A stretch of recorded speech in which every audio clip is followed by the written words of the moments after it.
Good morning, everyone. This is Rita Peters, Senior Vice President for Legislative Affairs with Convention of States Action. And today is a really exciting day for our movement. In just a few minutes, we are expecting our very first committee hearing of 2025, and it's going to be in the Mount Rushmore state of South Dakota.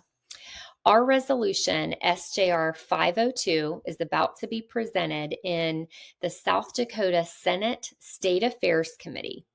It has not one, but 10 primary sponsors, and we're very optimistic about a favorable vote in this committee today.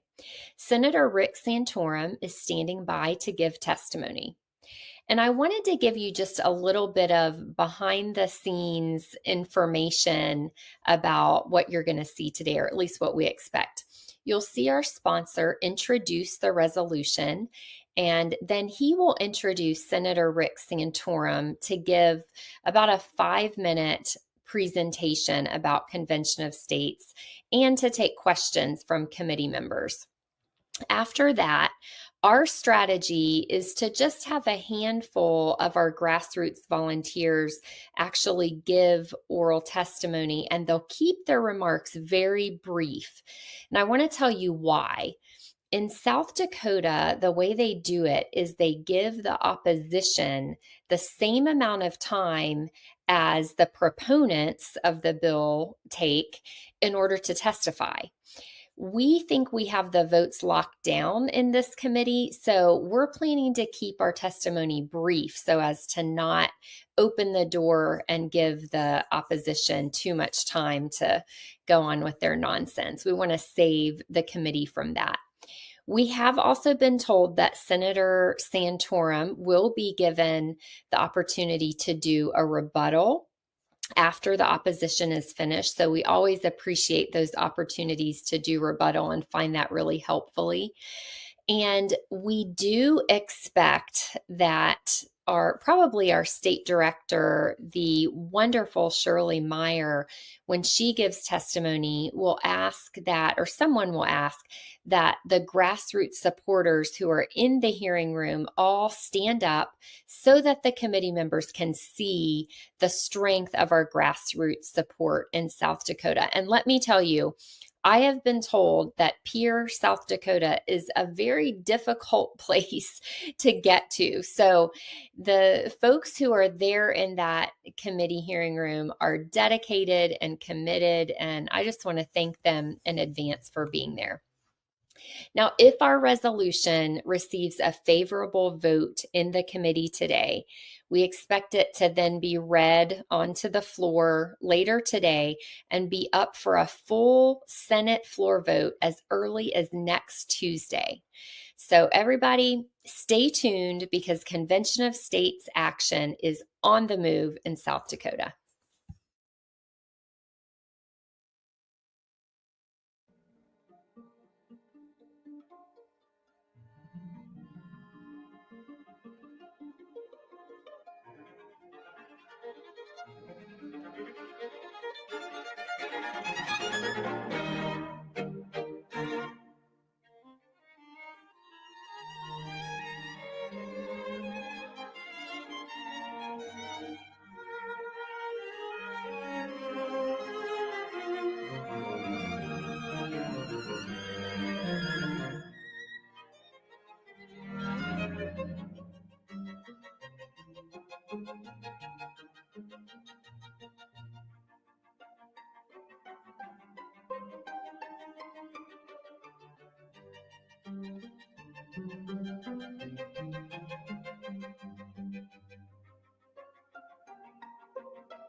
Welcome. We'll call to order the Senate State Affairs Committee. The internet is on and streaming live, so those of you who get up and testify, if you'd be sure to introduce yourself, or if you get a question and come back a second time, always make sure that you introduce yourself so the people listening on the internet know who is speaking. Welcome to this committee hearing. I'd like to welcome the internet listeners as well. I'd like to remind everybody to please make sure your cell phones are off or silenced. For this session, it's going to be the policy of this committee that a cell phone that goes off during the meeting, the penalty will be a $25 donation to Feeding South Dakota. Usually we feed ourselves, but we thought we'd pass it to, I'm going to make sure that my phone is also silenced.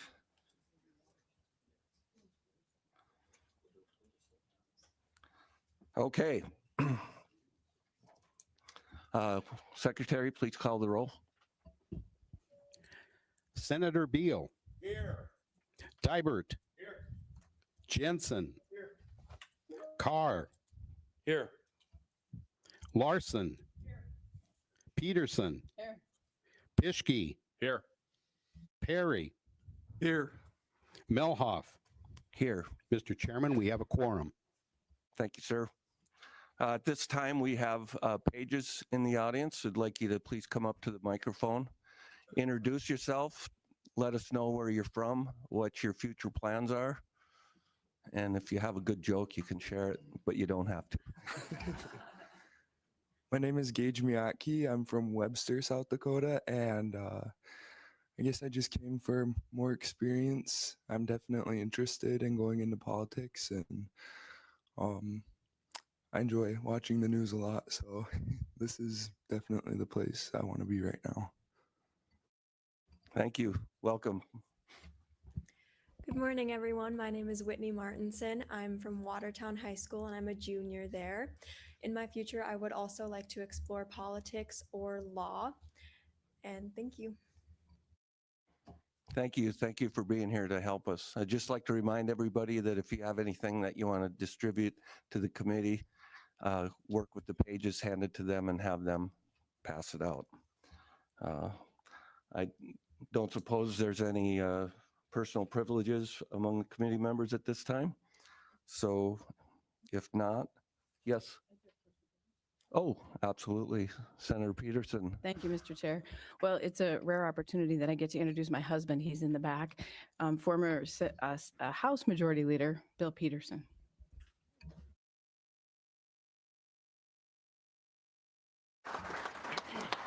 Welcome to the committee, Mr. Leader. All right, at this time, we don't have any minutes to approve, so we will move on to bill hearings. And at this time, I'm going to pass the gavel to Vice Chair Senator Carl Perry, and he will lead this bill hearing.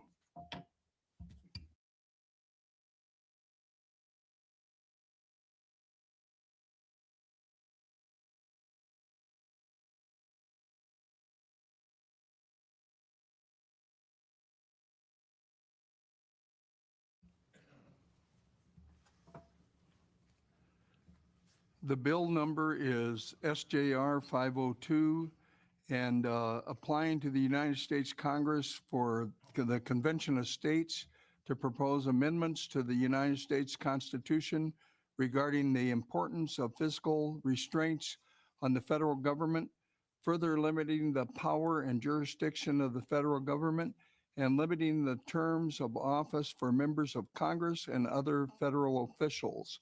This is being introduced by Senator Mehlhaff. Senator.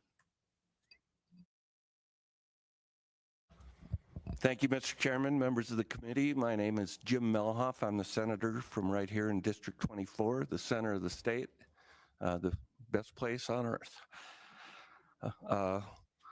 When I first ran for the office that I hold right now, this was not one of the issues that I ran on. It was not one that I considered. It was not one that I studied.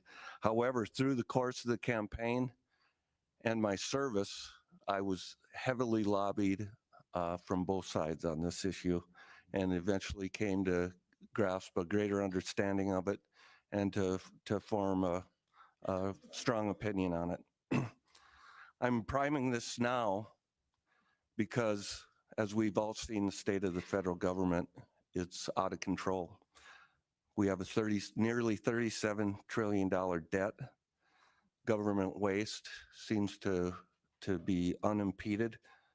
Many of you, I'm sure, have heard of the Festivus report that Senator Rand Paul prepares every year, where he talks about wasteful spending, which includes billions of dollars paid to people who have already deceased and still receiving billions of dollars in COVID relief monies.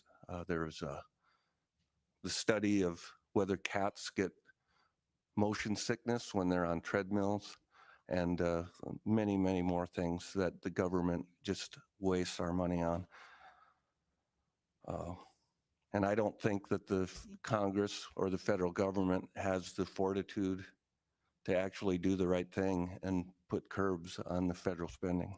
There are too many special interests that demand that money, and they just don't seem to have the fortitude to resist that. Term limits. That's one of the things we want to talk to, in addition to fiscal restraint, term limits.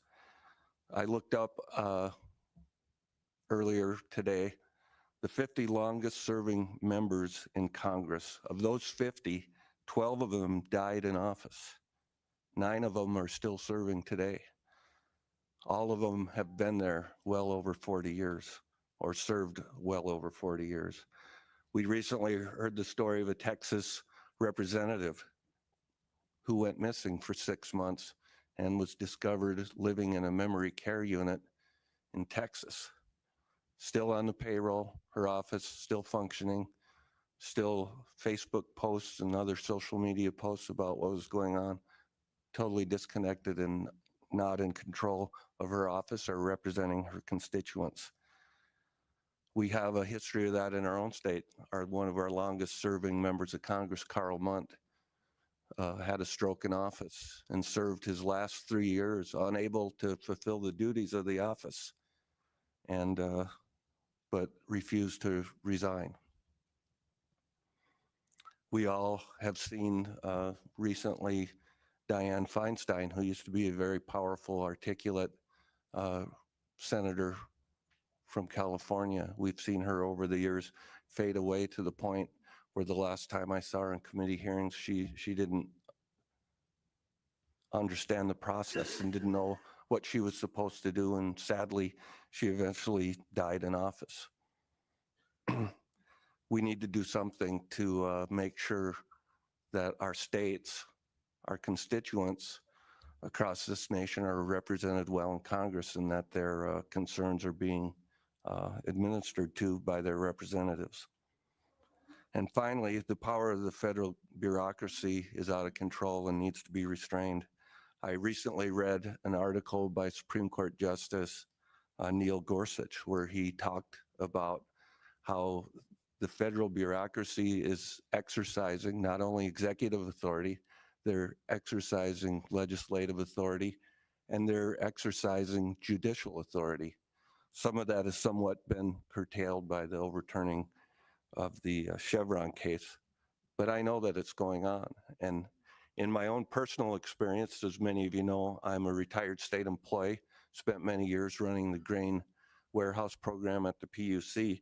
And one of the experiences we had was that the Federal Warehouse Act does not regulate merchandising, but yet they proposed rules that had a preemption on all the states, that if they did decide to do it, that their program would preempt state programs. Naturally, the National Association of Departments of Agriculture were concerned about that, and the comment period drew a lot of negative comments to that proposal. As a result of that, that proposed rule was removed, but when the final rule was published, it was back in with the assurance from the federal bureaucrats that they would never exercise that and step on the states' rights to protect their producers through the merchandising regulations that we had in place. So for these reasons, I think it's important that the states get together, they have a board of directors meetings, and implement some restraint on the federal government. With that, I'll stand by and leave it to other testifiers. Thank you.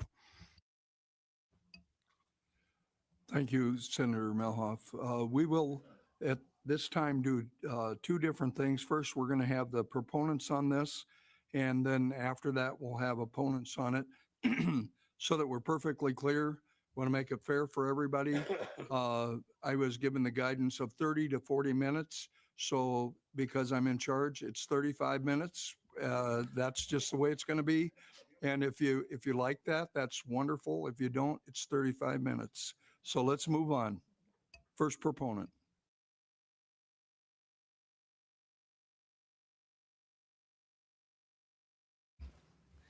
Thank you, Mr. Chairman.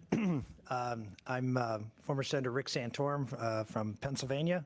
I'm here to argue in favor of convention states. And I just left Cheyenne, Wyoming, and I was given the opportunity in Cheyenne at the state Senate to actually address the state Senate on the floor.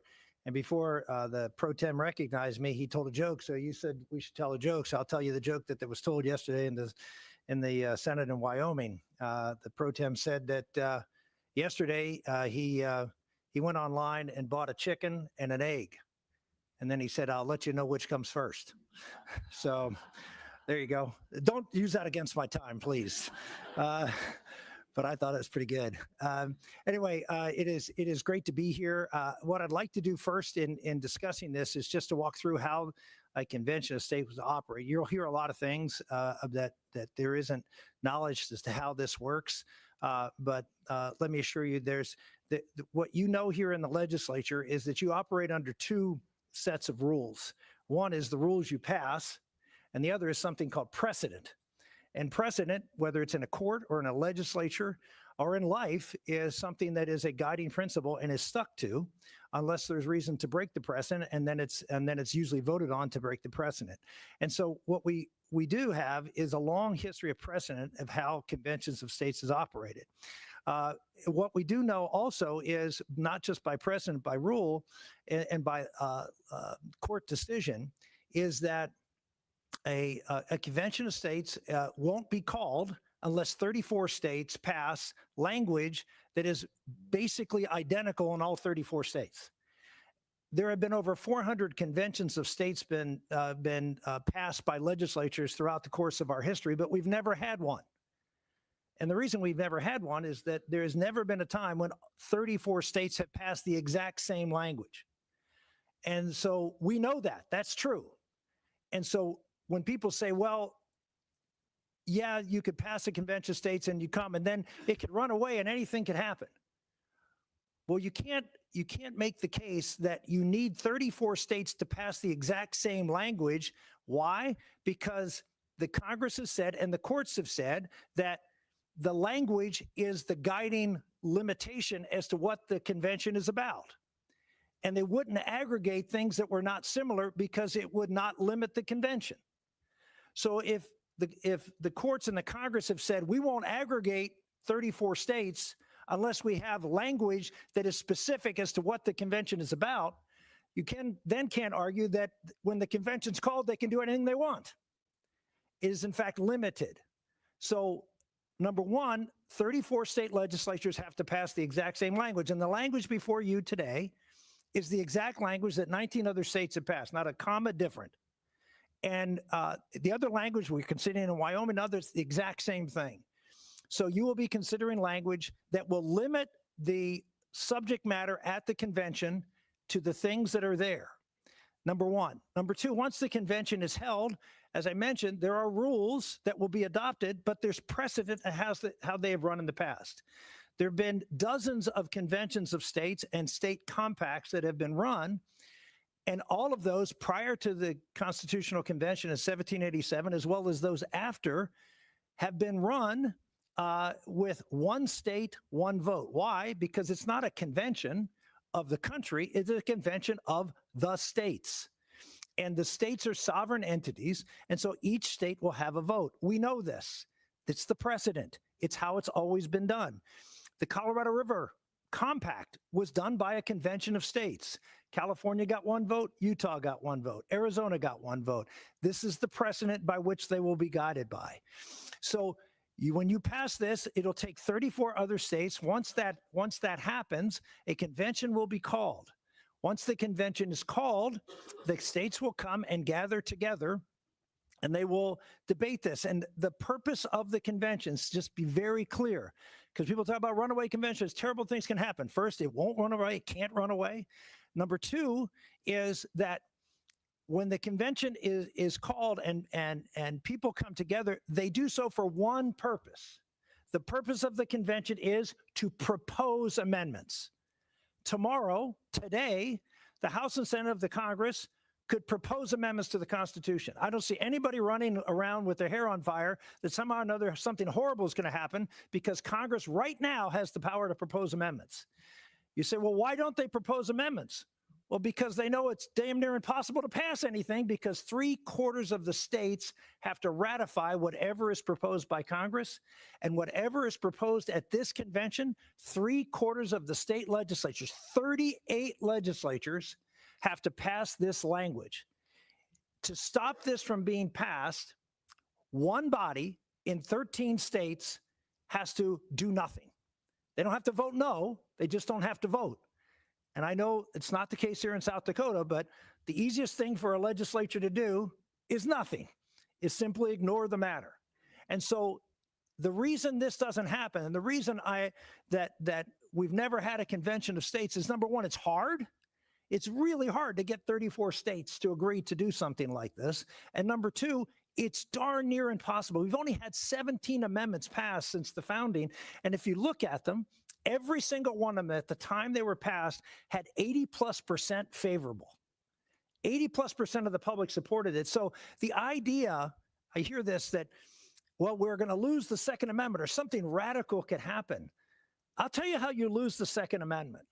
You lose the Second Amendment if you don't do this, and the Democratic Party comes into power with the House, the Senate, and the presidency.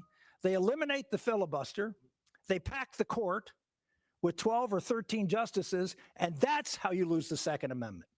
If you pass a convention of states, one of the things I guarantee you that will come out of that convention of states will be an amendment proposed by the body, because we've had multiple mock conventions, and this resolution has always come out. This amendment has always come out, which is to limit the Supreme Court to 9 people.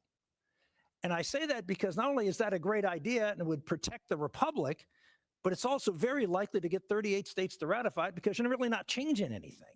All you're doing is preventing something horrible from happening. Wouldn't it be worth doing the convention just for that?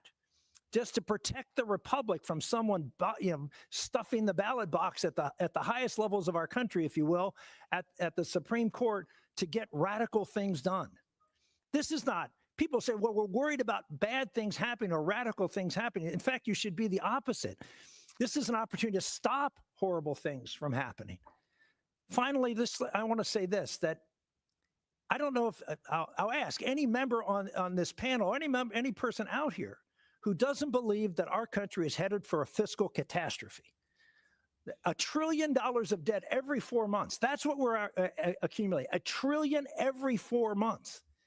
we're heading toward a tyranny of concentration of power and influence in Washington, D.C. Does anyone not believe that we are soon, how soon, I don't know, but soon to hit the wall?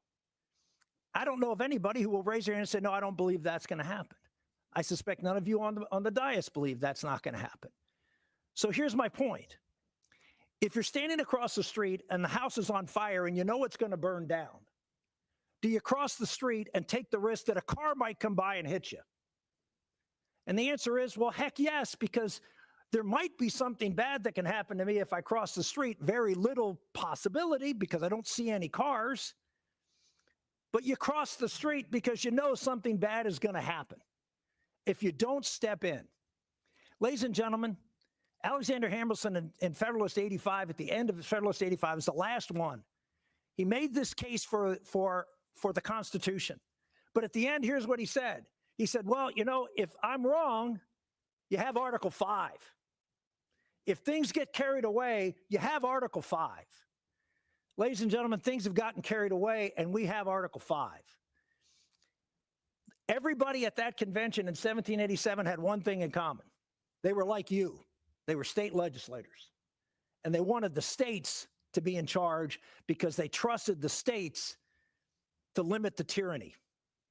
And they put Article 5 in place, and they put you in charge of electing the United States Senate. And for 150 years in this country, Washington, D.C. was a small backwater town with no debt, no deficit, and no power.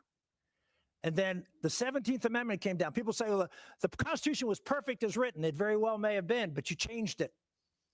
And now the Senate's not there to protect you, and Washington has gone to seed over the last 100 years with power and corruption. Well, as Alexander Hamilton said, I can't say it any better.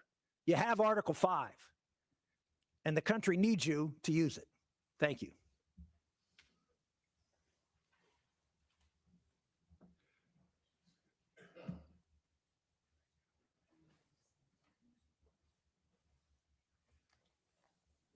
Mr. Chairman, committee members, my name is Jeffrey Church.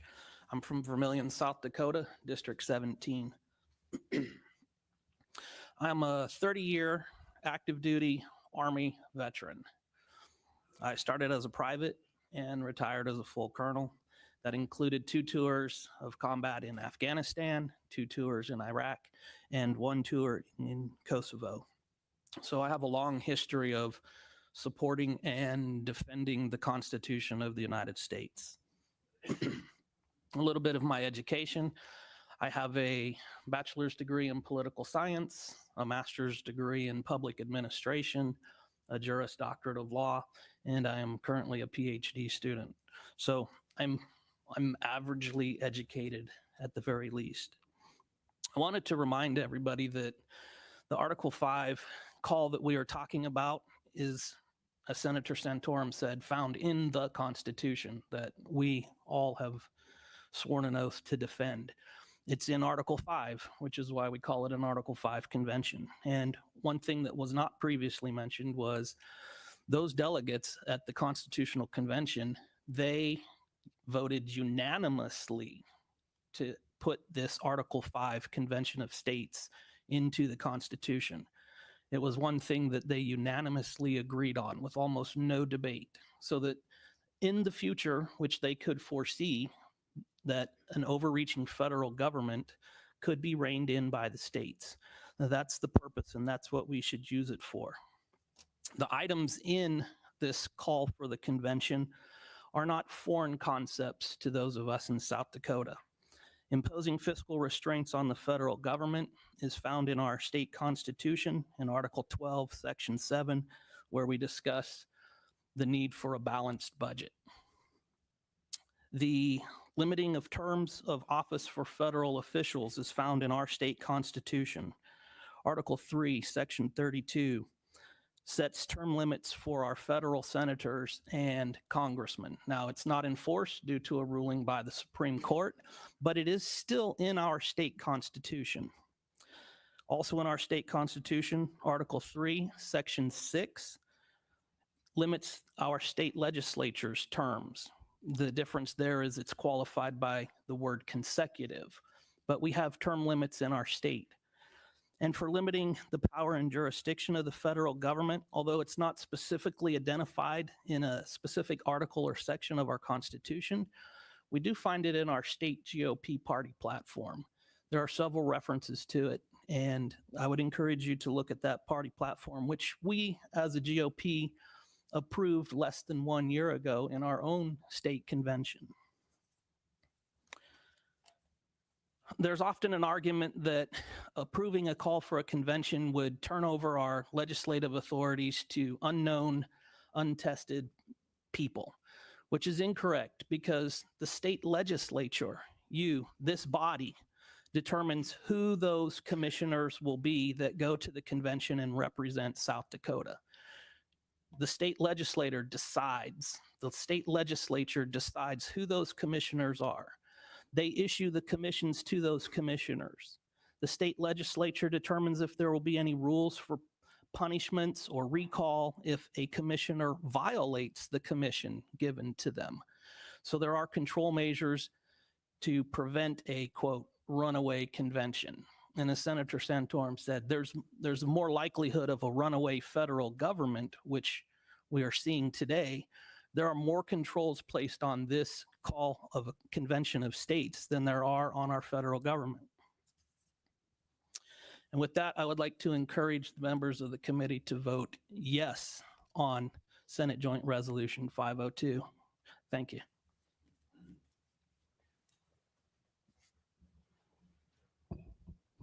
Thank you.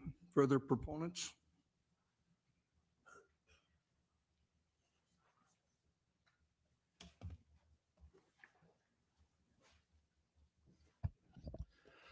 Good morning, Senators.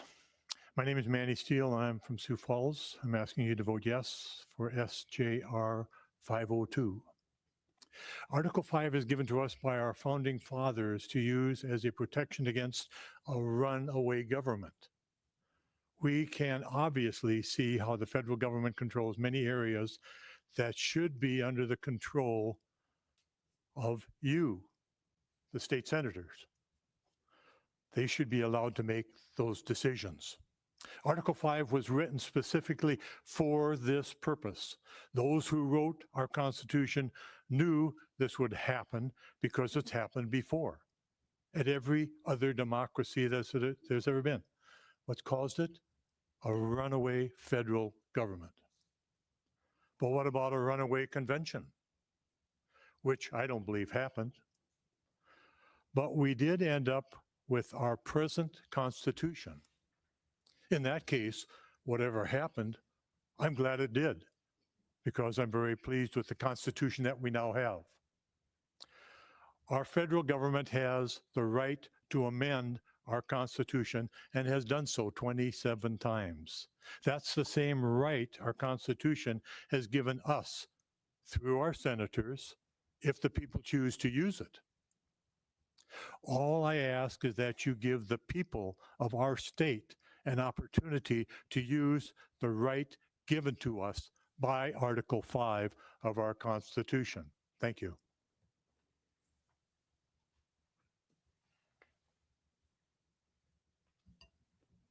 Further proponents? How much time do we have left? 1 minute? 20. 20 minutes. Oh, 1 minute was a little too short.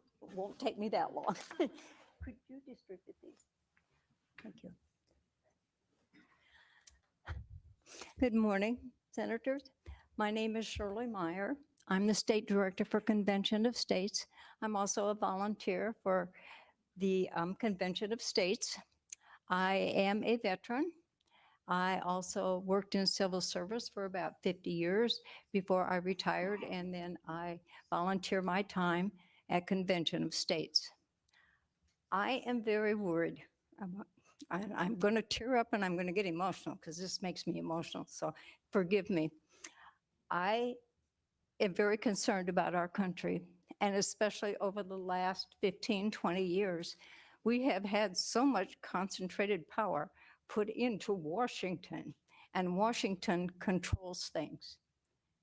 According to our Constitution, it's the people that are supposed to be in charge through their states and their legislatures. Unfortunately, under the Constitution, Congress in Washington has 17 enumerated powers.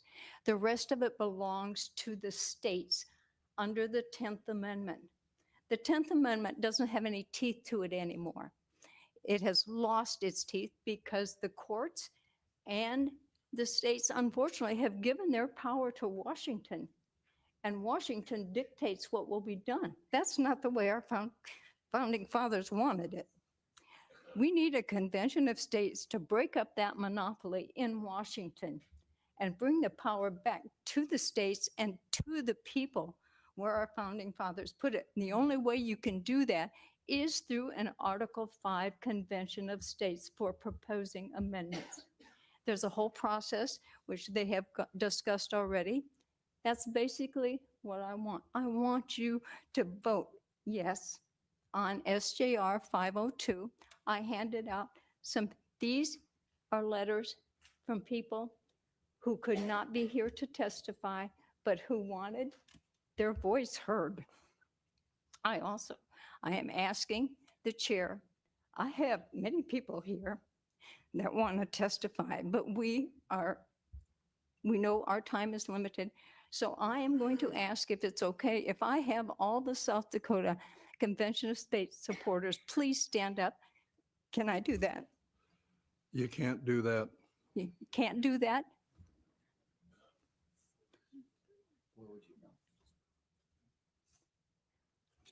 Slight recess.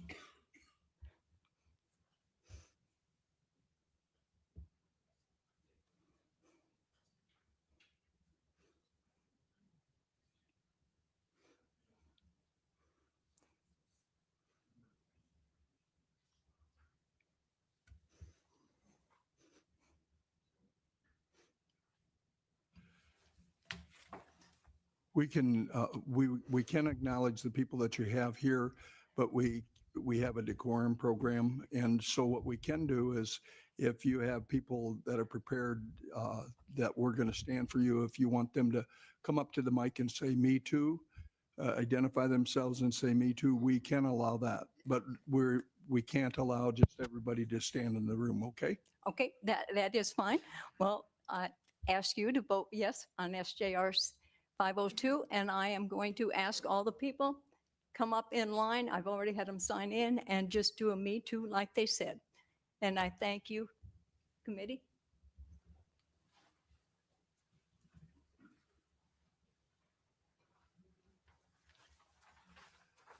My name is Dennis Phillips. I live in District 33, and I am for the Convention of States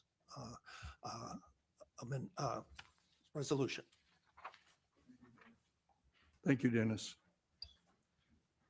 My name is Dave Desjabet, District 24, and I'm in favor of the Convention of States. Thank you, David. Bob Katalesic from Sioux Falls, District 13, me too. Thank you, Bob.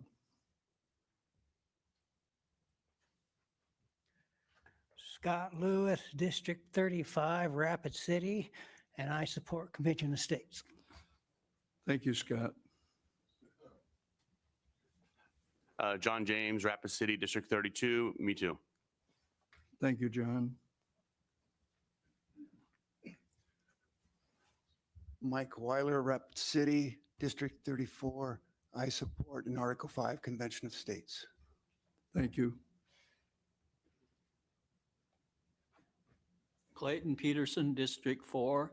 I support Article 5 Convention of States. Thank you, Clayton. Brenda Huddleston, Sioux Falls. Me too. Thank you, Brenda. Mary Beth Phillips, Rapid City, District 33. I support Convention of States. Thank you. Thank you, Mary Beth.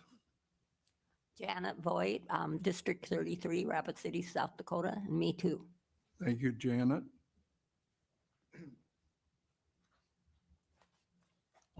Trace Switzenberg, Sioux Falls, strong supporter. I think this is common sense. Hope you guys vote yes. Thank you, Trace. Morning, Representative Heineman, District 25, and a vote yes.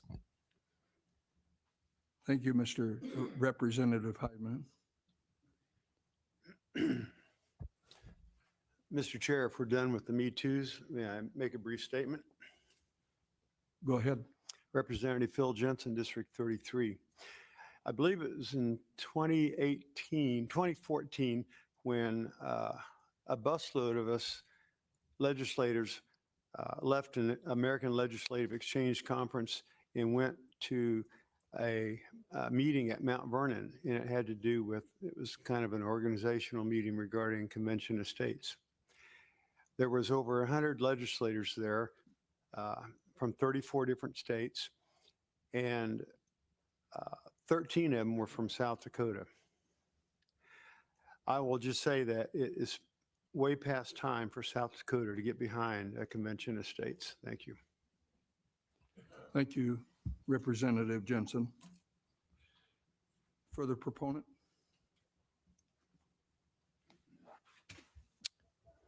Kurt Voigt, Senate 33, support Convention of States.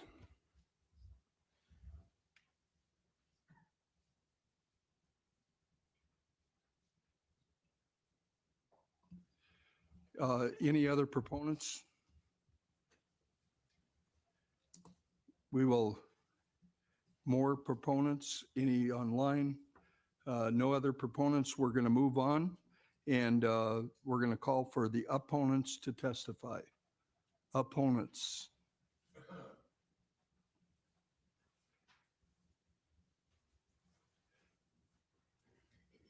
Identify yourself. Good morning. My name is Peter Wodenka. I am living in District 29, Meade County. And I am here to ask you to vote no on this resolution because, we are being told there are rules and there are be checkpoints, so it cannot be a runaway convention. Well, there are not rules decided right now. Article 5 doesn't list any rules at all. So rules are going to be decided in the chambers before the session, like over here when we have something going on session, there is always rules committee, which decide the rules ahead of time, but not long time ahead of time. We are also, excuse me, we are also told about delegates. We're going to choose the delegates. Who is going to choose the delegates to convention?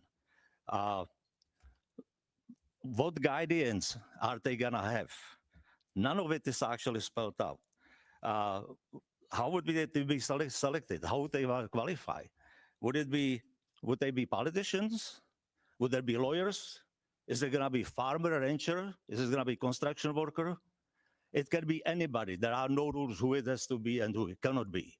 There is also no limit on the amount of the delegates which are going to be sent by state. South Dakota has about 800,000 people population. We probably gonna say 1 or 2. California has 39 million people population. They might say 30, maybe more delegates. It's up to them because that doesn't list, it doesn't limit anything anywhere in the Constitution. We are hoping that we're gonna send the conservative delegates, right? Because we are a conservative state. Is California gonna send the conservative delegates, or are they gonna send liberals, socialists?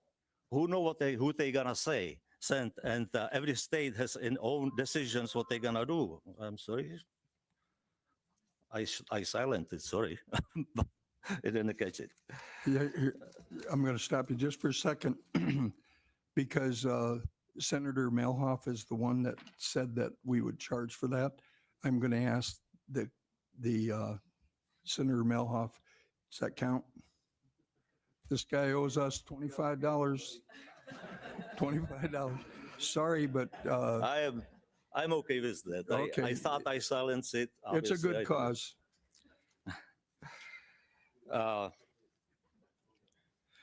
Also, we are being told that if we're gonna choose our delegates to the convention, we can recall them back if they're not doing the right thing. Okay, so if South Dakota decide to recall them back because they're not doing what we ever sent them to do over there, the convention is not gonna stop. It's gonna continue without the South Dakota representatives. None of this is actually said. There are rules and regulations which do not exist. We are talking about term limits. We are talking about government spending. Over here, state of California. Can I stop you just for a minute, Stephen? Peter. Because it's Stephen, right?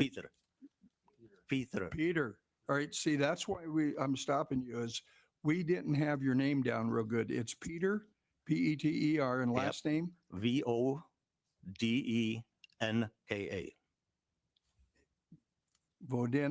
Vodenka. Okay. All right. Thank you very much. I'm sorry to interrupt you, but we need to know the names, and the people that are listening in, they need to know the names too. Okay, I understand it. So we are talking about the term limits and government spending. California just call for Constitutional Convention of Right to Safety. If you read this, all what they're doing is to gutting the Second Amendment. Everything what we know, what is dear to us about the Second Amendment is gonna go away if they get their way. Now, so there is convention going on. We are gonna come as a state, we're gonna come for a certain reason. They're gonna be there for different reason. All that is gonna be on the table. All that is gonna be on chopping block. There are gonna be other states which have different needs again than we do or California. So we will know what's gonna come out of the convention. You know, there's gonna be delegates from all over the United States. You are the members of the same party. Most of you guys are Republican Party. You are living in South Dakota. How often you can actually agree with each other? How often can you come to the conclusion and the end of the bills and stuff? There are disagreements within our own party, within our own people. There are gonna be states from all over. How they can come to some conclusion? Our United States Constitution is the greatest document and longest lasting constitution ever. I am not from America. I came from different country. I know how oppressive governments work. And if we lose our constitution or change it or massage it or gut it, we're not gonna have what we have right now. We are under this constitution for 200 years. And for 200 years, people come over here because of that constitution, because that constitution gives us rights, right of all the rights, all the amendments, everything. And I came to America. I risked my life to get into America. I actually have probably only one who has experience from what's coming out of this, what we're talking about, probably in the whole building. I came to America because of United States Constitution, because I know it's gonna give me rights, I know it's gonna give me the freedom, and I know it's gonna do everything what actually it's doing for 200 years. United States Constitution is envy of the world. I don't know if you are aware of it, but 22 different times, there were different countries around the world who were creating the new government. And they always look around and they decided to copy the Constitution of the United States and structure of the United States government, because that was the best there was. None of those 22 states follows it anymore, because they find out very quickly that the Constitution gives people rights and not the government. It's our rights against the government. This Constitution is our only weapon which we have against the oppressive government. And of course, when there is government, they want the opposite. They want to have the right over the people. It's very dangerous to actually start opening this Constitution and doing anything with it at all. I would like to search your mind and think of somebody who would you personally trust to go to convention and trust them to actually open the Constitution and work with the Constitution. I don't know. I personally don't know anybody I would 100% trust that they're gonna do the right thing. And if somebody is there, actually, I would trust myself. But there is gonna be another 100 of people against me. They are gonna have their own ideas. They're gonna have their own agendas. And so I would just like you to think about that also. And I would just to close this with the quote from Senator Barry Goldwater. And he said, if we hold a constitutional convention, every group in the country, majority, minority, middle of the road, left, right, up and down, it's going to get its 2 bits in, and we are going to end up with a constitution that will be so far different from the one which we have and live under for 200 years that I doubt that the republic would even continue. Thank you very much.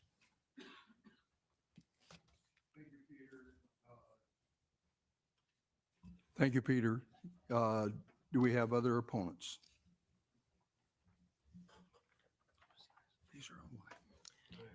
Good morning, Mr. Chairman. My name is Linda Schauer. I'm the State Director for Concerned Women for America, speaking for CWA LAC. I urge you to oppose SJR 502. I have been volunteer lobbying here for almost 20 years. My hair wasn't this color when I started. I met a spunky little German lady named Kitty Worthman. Some of you may remember her. Kitty grew up under Hitler and came to the United States as a young woman. Growing up under Hitler, Kitty deeply appreciated the freedom she had here. She married and eventually moved to Pierre. During the 1970s, the nation and the state legislatures were ratifying the Equal Rights Amendment, which would put unfettered taxpayer-funded abortion into our Constitution. South Dakota joined other states in ratifying this nasty amendment. Kitty saw the writing on the wall and worked in the legislature to rescind this assault on life. She vividly recalled Hitler's disregard for life. Kitty lobbied and worked for 7 years before she got it rescinded. Before that, the ERA was almost ratified. They just needed 3 more votes. Years later, the Article 5 Constitutional Convention was being introduced in the states. Again, Kitty could see the assault on the U.S. sovereignty, and she fought it as well. Despite her hard work, an application was passed in South Dakota in 2015, and it still remains on the books. She continued to oppose these applications. She was my mentor, and I worked with her until her health failed, and she died at the age of 96. Now I've taken on her mantle to oppose further applications. I love this country too, and I'm sure you and all the people in this room do. I treasure our sovereignty. Many times I thank the Lord for allowing me to be born in this free country. Men and women fought and died and were wounded fighting for my freedom, and I am grateful for that. As a woman, I value security.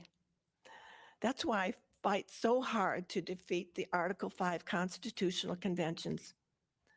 I know the ideas for amendments cannot be limited because Article 5 uses the word amendments. It's plural. It would be an unlimited convention.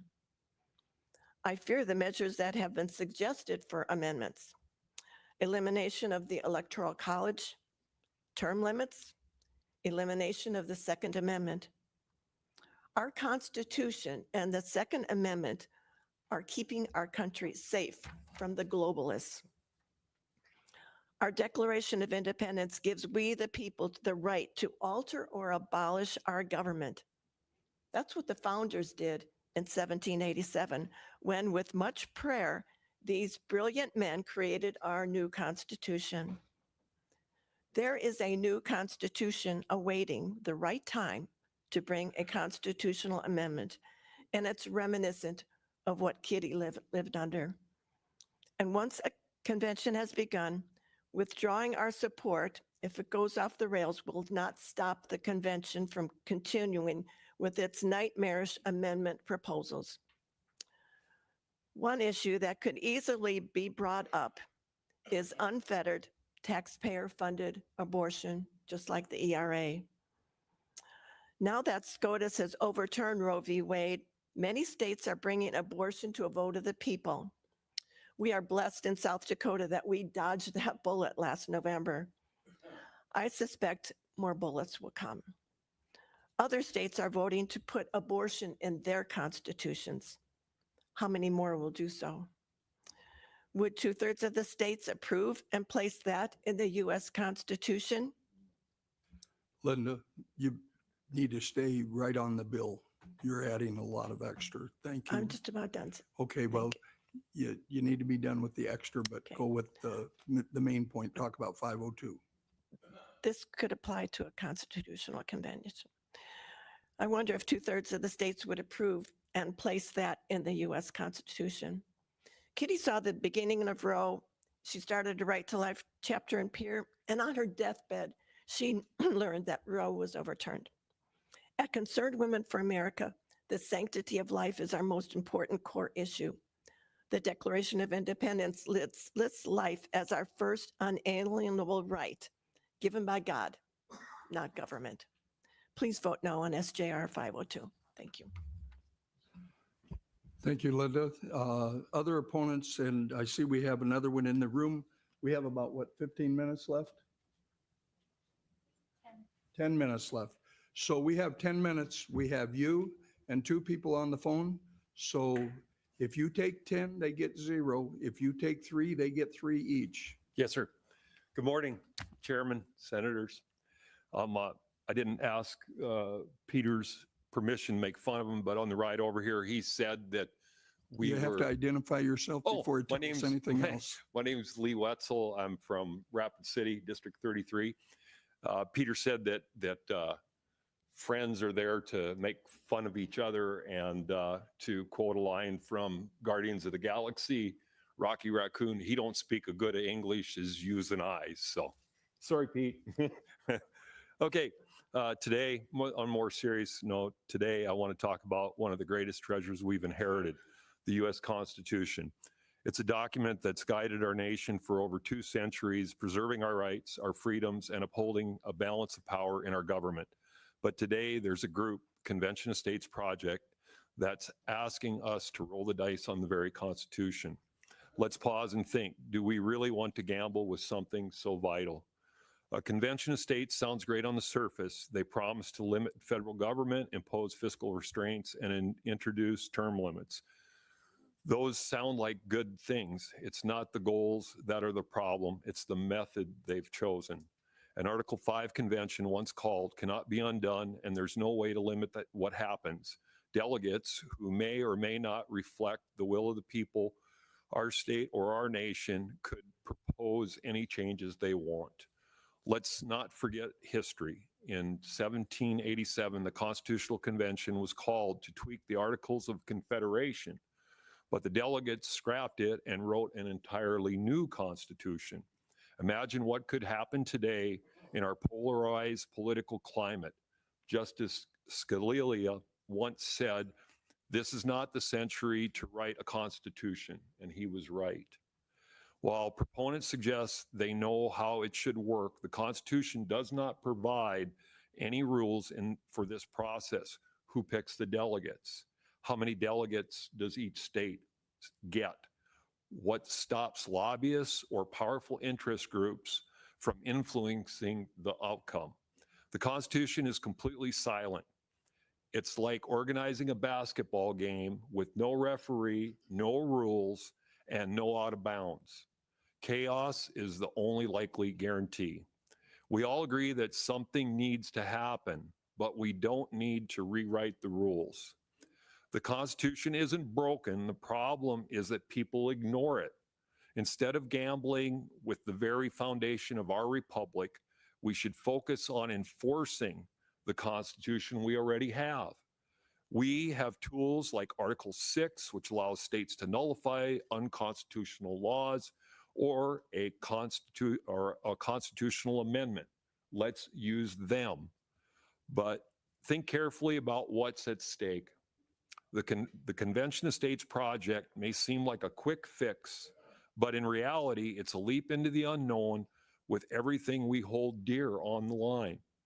Let's protect the Constitution, not rewrite it. Please vote no on SJR 502. Thank you. Thank you, Lee.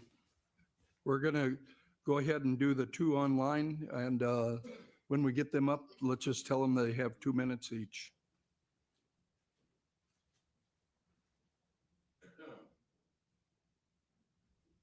Are they on?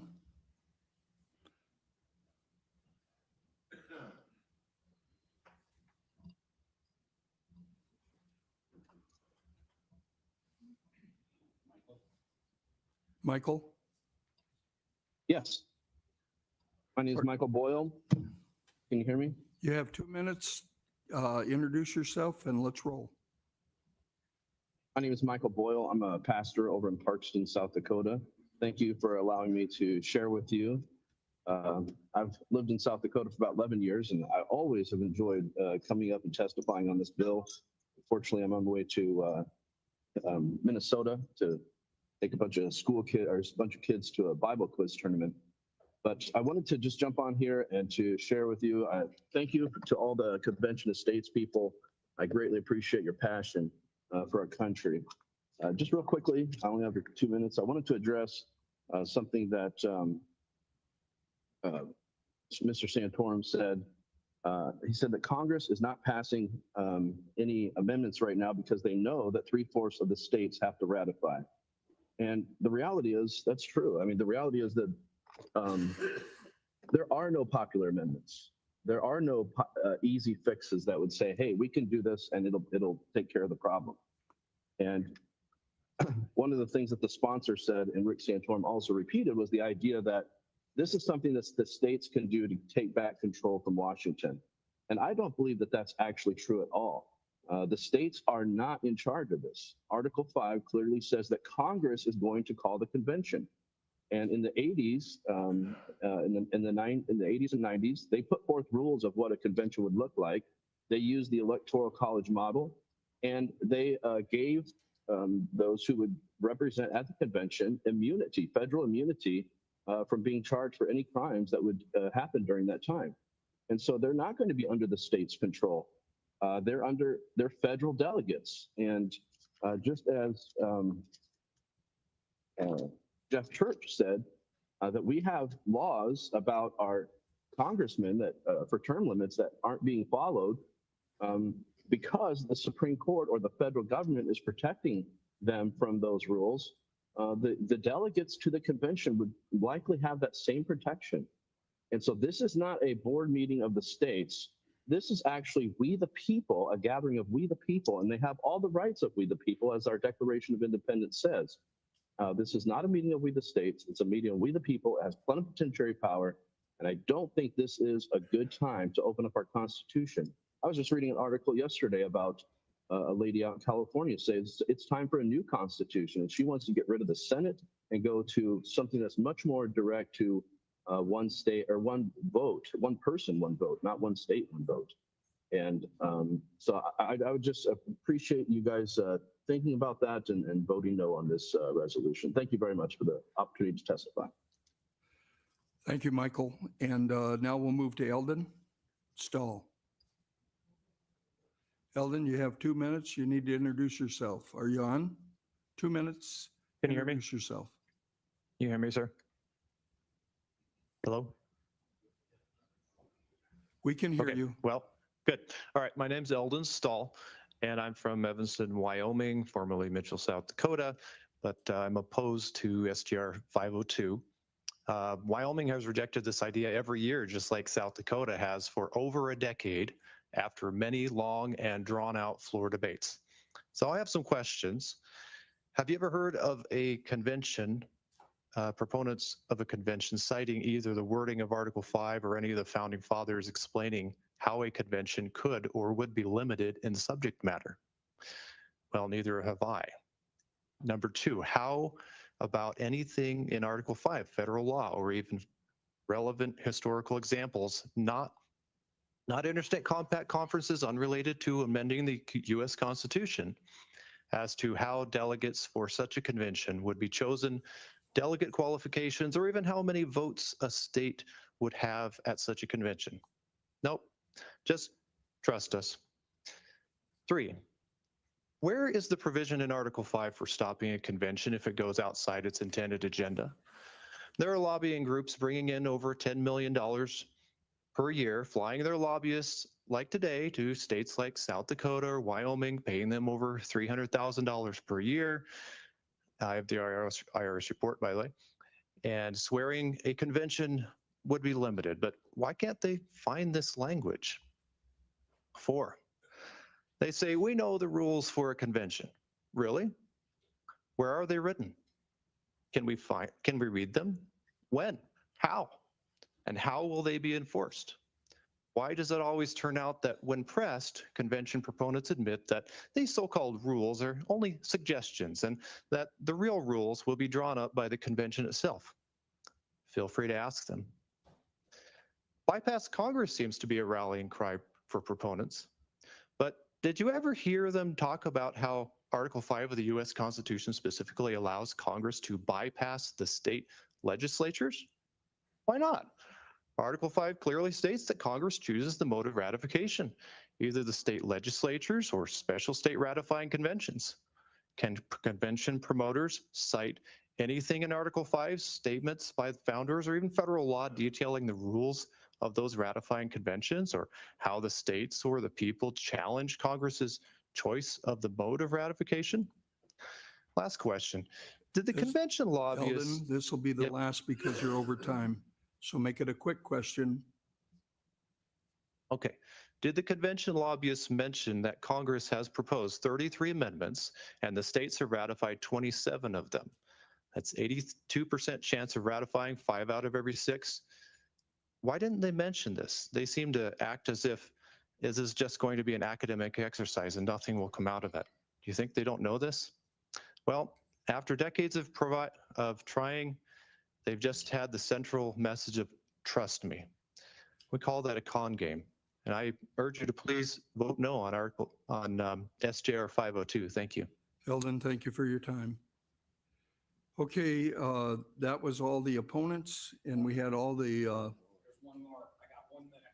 All right.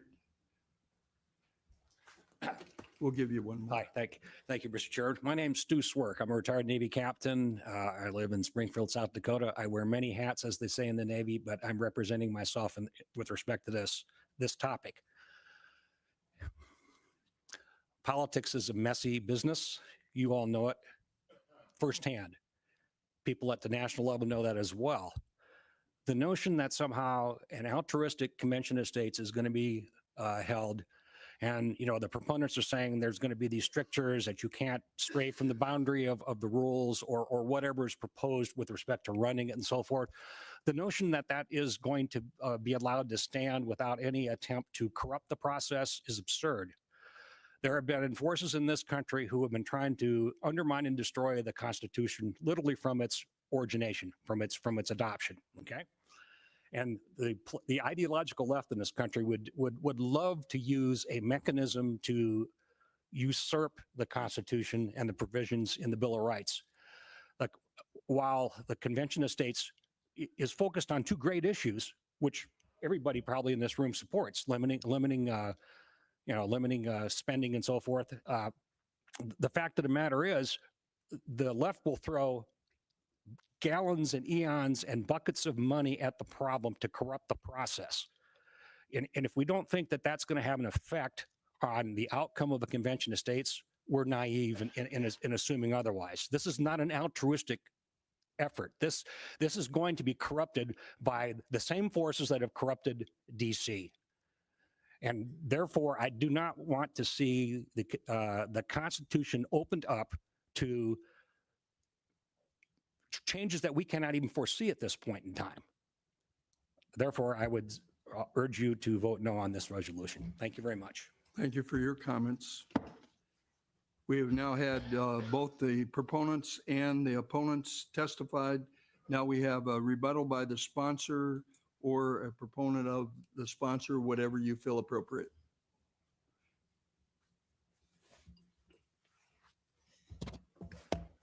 Thank you, Senator Mehlhaff, for yielding your time to me. I try to know who you are, but I'm sorry, Rick Santorum. I testified earlier, and it's a pleasure again to be with you. I'll try to tick through as much as I can. First off, on the issue that someone was making, that this is a threat to the right to life. I've spent 35 years in government, being the leader of the right to life movement in the Congress for 16 years and promoting it every opportunity I can, to suggest that I would be for anything that could potentially jeopardize the right to life or anything in the pro-life movement. Well, just let me assure you, I think there's 0% chance of anything through this process that would jeopardize and put in peril any kind of protections for life. And if I felt even the slightest bit that could be the case, I would not be here today. There was a comment made that the 1787 convention was in fact a runaway convention, which I find remarkable that the person who made that argument made the argument that the convention that the Constitution was a great constitution, but the people who put it together were tyrants because they violated their oaths in doing so. That's simply not true, among many other things that were said were not true. The reality is, and there's ample documentation and there are ample law review articles to the point that the states called the convention. They called the convention to meet the exigency of the moment, which was a federal government that was collapsing and not serving its purpose. And they came there with an open call from the states to change it, and they did so. And again, it was a convention that the states called for the purpose of meeting the exigencies of the moment. And the idea that this was somehow a runaway convention, and the person mentions Justice Scalia. I happen to know Justice Scalia. I've actually talked to Justice Scalia about this. And in the article that he mentions where Justice Scalia says that he's against a constitutional convention, so am I. I'm against the Constitutional Convention. I don't want to rewrite the Constitution, and neither did Justice Scalia. In that very same article, he actually advocates for a convention of states. Just to be very clear, read the article, read the interview that he did. It was actually a debate with two other people at the University of Chicago. He was a professor at the time, and he makes a very strong case for an Article 5 convention. He says, are there risks? He says, well, there's risk of doing anything. Like I said, crossing the street. But in this case, and this was 40 years ago, he was saying he believed it was necessary 40 years ago to do a convention of states, and to use him, and knowing that, I mean, that's out there. It's a clear, you can search for it online, and to use a quote that is clearly not about an Article 5 convention. It's about rewriting the Constitution. That was the question. Would you be in favor of doing a new Constitution to rewrite the Constitution? He said, heck no, this is not the time to do that. But that's not the question before you. It's about an Article 5 convention, and Scalia was for it. In fact, very vocally for it. The concerns about the mode of ratification, which I heard one of the folks talk about. The mode of ratification is in fact determined by the Congress. Every ratifying measure has been by the state legislatures voting, with the exception of one, and that was the repeal of prohibition, which was done in an expedited fashion because there was such an overwhelming urge to get it done quickly. And they went to a convention to do so. But other than that, every constitutional amendment that has been proposed has been sent to the state legislatures for the legislature to ratify. And again, if you look at the precedent, that is what would happen here. And again, I keep coming back to the fact that everyone is concerned about what? About proposing amendments. They're worried about what would happen at the convention. The convention simply proposes amendments. It doesn't ratify anything. It simply sends it to you. And a comment was made that the Congress in the 1970s and 80s tried to propose rules about it. Yes, they did. They did. The Democrats controlled the Congress, and they wanted to control a convention of states because they hate them. I hate to say it, but they do. They're afraid of the states. They don't want the states to stick their nose into their attempt to try to greatly expand the federal government. So they tried to pass a set of rules and went nowhere. And by the way, no one's proposed it in 40 years. So the idea that somehow or another that the Congress is going to do this, let me assure you, at the time that this convention is called, 34 legislatures will have to call it, which means that at the time, 34 of the legislatures, like it or not, Of the 19 states that have passed this, every one of them has been controlled by Republicans, and all the ones that are considering it right now and debating it are all Republican-controlled legislatures. We get, unfortunately, and I say that seriously, unfortunately, very few Democrats. We do get some. But the reality is that in almost certainty that if we get to 34 states, they will all be Republican-controlled, which means at the time the convention is called, 34 of the state legislatures will be controlled by Republicans. Pretty good likelihood that the Congress will be controlled by Republicans if 34 of the states legislatures are controlled by Republican. And you think they're going to do something to undermine the state legislatures who share their same philosophies? I don't think so. It doesn't make any sense. In fact, none of this makes sense. The idea that there was a high percentage of these amendments that are proposed get passed. Why? Well, because, and this goes to the point in fact, it makes the point that I was making, that the folks at this convention are not going to propose amendments that have no chance of passing. Congress doesn't propose amendments unless they think, why are they going to put the country through an amendment process if there's no chance of passing? They're not going to do that. And guess what? They haven't. That's why they have such a high percentage of the things that have passed. They take the responsibility seriously of proposing amendments that actually could get ratified. And that's what will happen here. And every amendment that gets ratified has, as I mentioned before, broad support. That's what there is no higher bar in any government and anywhere in the United States to do anything than to pass a constitutional amendment. 75%. Imagine if you had to get 75% of the vote on anything the least bit controversial in this body. It never happened. Imagine if you had to get 38 states to do it, a controversial thing. It'll never happen. All of these fear-mongering that you hear of, all these horrible things that might happen, 38 states have to ratify this. That means one House in 13 states has to simply do nothing, and it isn't ratified. The reality is the members who will come, and by the lot was made about who's going to be the member. You decide who's going to be the delegates to this convention. You will have a bill that will come probably after this hopefully is successfully passed, and you will decide how many delegates, or they're called commissioners, how many commissioners, how many from the House, how many from the Senate, whether your governor gets to appoint some, how many there will be, and you decide. You can put parameters on what they can vote for. Wyoming, which I just came from, as I mentioned, if they don't live by the limitations by the resolution that they passed, they're subject to criminal penalties and felony convictions. You can do whatever you want to put constraints on your delegates to make sure that what you are voting on is what they vote on. This is the whole point. It's your convention. You control it. The Congress simply ministerially calls it, sets a location, and then you take over. After you do it, they'll put a limit on how long. In other words, they may say it takes 7 years or 10 years on how many years for ratification until it's cut off. And they'll say, that's correct. They will choose the mode of which it was done. But other than that, it's all you. And the idea that it is somehow out of control is false. And number two, that we don't know what is, that there is no way to limit it is simply false. And finally, I'll make the point one more time. This is simply to propose amendments, something Congress can do tomorrow. Thank you, Mr. Chairman. Thank you. At this point, the committee chair is going to open it up for the committee, and we will be able to ask questions.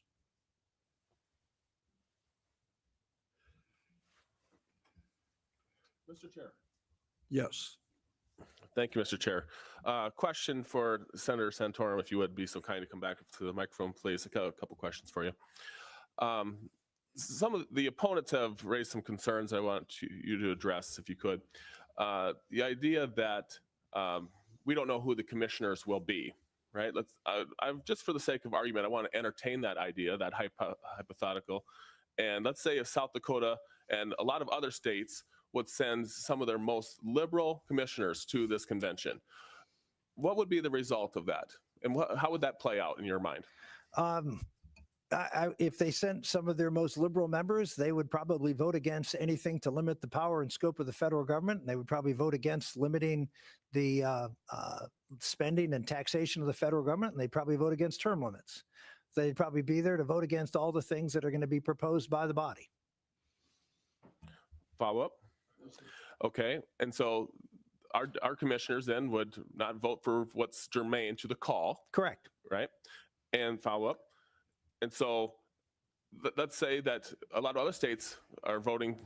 Would you suggest that they would vote for some really bad amendments then? Again, if you look at the subject matter, it's term limits of Congress and federal office holders, which would be the bureaucracy, the Tony Fauci's of the world, for example. Secondly, it's to limit fiscal limitations. So it wouldn't that be fiscal increases, but fiscal limitations and limitations on the jurisdiction. So it's all limiting. The idea that that maybe people would come and try to offer something that is outside the scope would be ruled to be non-germane and would be ruled. One of the things that that we don't have any court cases because there's never been an Article 5, but we do have a court case on the Equal Rights Amendment, which by the way, just so you know, on the news just an hour ago, President Biden announced that the Equal Rights Amendment is now part of the Constitution. He just announced that an hour ago. Now, obviously, that has no force of law, but it tells you the tyranny and the type of wielding of power that the president now thinks he has, that he can just unilaterally add things to the Constitution. But they could make the argument that we're going to offer something that expands the power of the federal government or expands the spending power of the federal government. It'd be ruled out of order. Again, we don't have a case on point, but what we do have is a case dealing with the Equal Rights Amendment. That's why I brought it up. That the Equal Rights Amendment went out there and they had, I think, a 7 or 8 year window to pass it. It didn't get the number of states that were necessary. So what the Congress tried to do, some of the Congress tried to do, was try to extend the deadline. And the Supreme Court came back and said, once you set the rules of an Article 5 convention, you can't change them. Let me repeat that. Once you set the rules, you can't change them. And they prohibited an extension of years. So the idea that the court is going to say, once you set the rules of here's what the convention's about, you can't then go at the convention and say, oh, we're going to change everything. The court won't allow it. And by the way, as I mentioned before, many of the state legislatures are passing delegate appointment legislation that limits what their folks can vote on subject to penalties. And you have the opportunity to do that.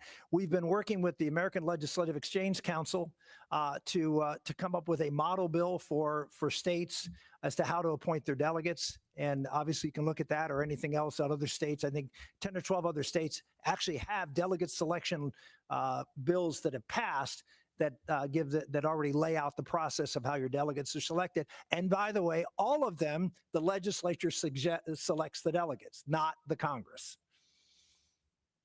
Thank you.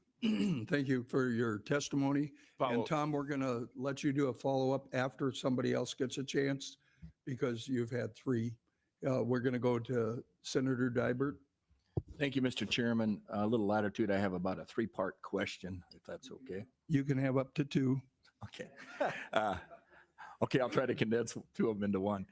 A quick fact that you said roughly 19 states have passed this exact language. So my question is on Section 9 and Section 10. I don't understand why they're in this document that's presented. And is it similar to the other 19 states or is it different? I don't have that in front of me, unfortunately. The operative language are the 3 things I mentioned. There are whereas clauses and other things before and after that may make the case for doing this or may provide instructions or things like that. And each state does that. But the call for the convention, the reason for the convention is listed in the 3 things. Let's say 2/3 of the states. Yeah, okay, so section 8, you said is, No, section 9 and oh, section section 10. 9. So it lays out, again, some of the things that we've talked about, which is Congress has the ministerial duty of simply calling the convention. So it sort of asserts itself. One of the things that we, in fact, encourage the states to do is to assert their authority on how this process is going to run. And that's some of the things that are done here to make sure that it's clear that, that Congress understands how this thing is supposed to go down. Thank you, Mr. Chairman. I'll do comments later. Senator Piskey. Thank you so much, Mr. Chair. I appreciate you coming back to me. Okay, getting back to my other line of questioning, I wanted to just address the hypothetical again. Let's say that for some reason we have an amendment proposed at this convention that is completely ungermane to the call. Let's say it is to repeal the Second Amendment. What do you think the likelihood that we're going to have 38 states that actually ratify that? Well, I think the likelihood that when the 34 of the delegations are going to be appointed by Republican legislatures, the chance of it getting 26 votes at a convention is pretty darn small. Number one. Number two, and this was mentioned, that the left is going to take this over and spend all this money. Let's just be very clear. Over the last 150 years, we haven't had a convention in the states, and this country has been taken over by the left, and they haven't used the Article 5 process. The reason they haven't used the Article 5 process is the left doesn't take things over from the bottom up. They take it over from the top down. They use the courts. They use governors and other types of high elected officials to impose their policies and then hope that the public, in many cases does, eventually come along and agree with them. The way that you're going to lose the Second Amendment is not through this process. It's through not doing this process and them appointing people on the court who will take it away. The elites, that's who they are. They're the elites. They are the ones who want to dictate from on high how we're supposed to live our lives. They don't want to bother with having to go to South Dakota and get you to ratify a Constitution. They tried that with the Equal Rights Amendment, something that was universally supported by the left, universally supported by all the media. I mean, it was an enormous, most of you weren't alive then, I was. I mean, it was a cacophony of huge support, and guess what? They couldn't get it done. And that was that, and they wrote it as innocuously as they possibly could to make it seem like it didn't have any great effect. But thankfully, it didn't succeed. Why? Because things that aren't huge consensus don't succeed. And the idea that the left is now, having learned their lesson of using Article 5, are going to try again is ridiculous. They're going to use the courts. They're not going to use this. We, thankfully, I would say, Republicans and conservatives don't think the court is in the business of rewriting the Constitution. And we think that the founders put a placeholder in Article 5 as to how to do it. And we're actually trying to do it the right way. And unfortunately, have some within our own ranks who don't even want to do it the right way. They want to let the left continue to rewrite the Constitution.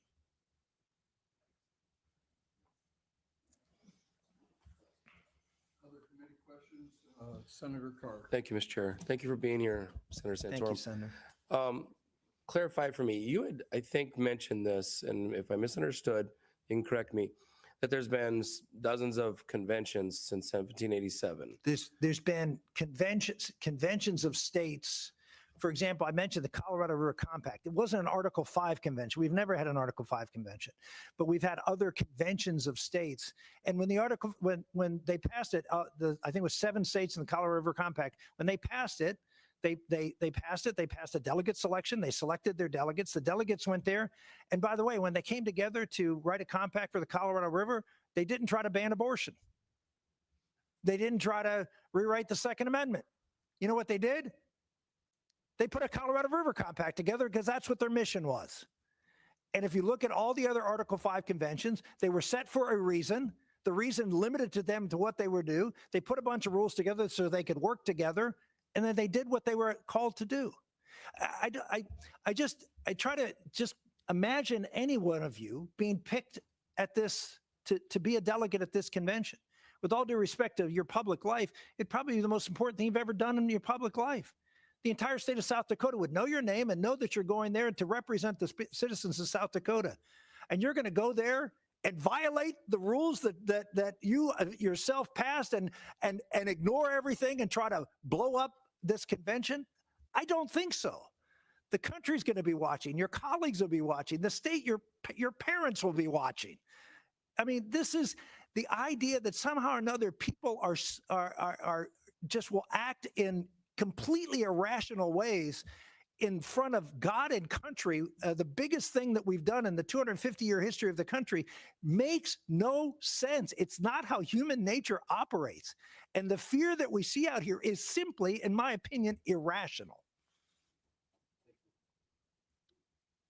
All right, at this point, seeing no more questions. Mr. Chair. All right, we're going to go with one more question, then we're going to go to the part that comes right after that question. Okay, thank you for that, Mr. Chair. I was just giving the other members an opportunity to ask a question, but I wanted to ask this one as well. And this is real quick. In your opinion, what are, you said there's been 19 states that have applied for this application.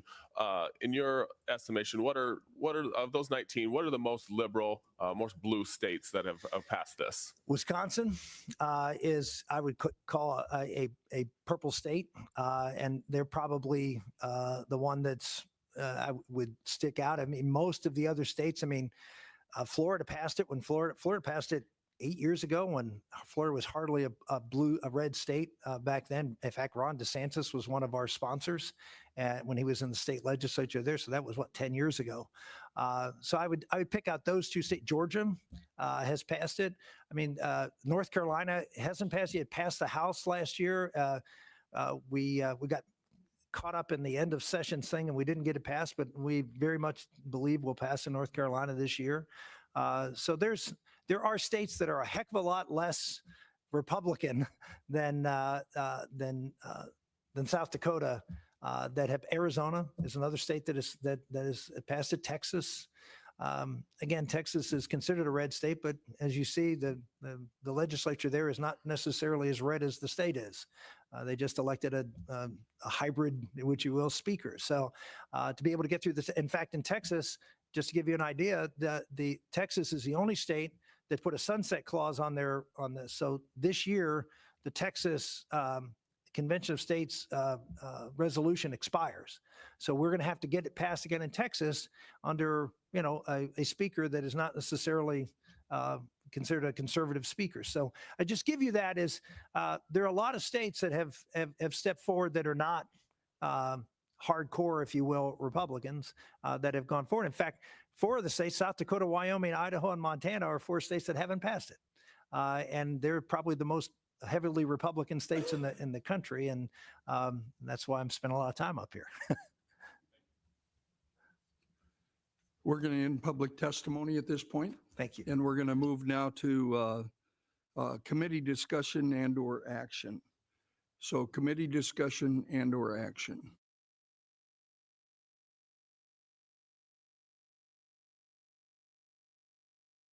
Senator Bill.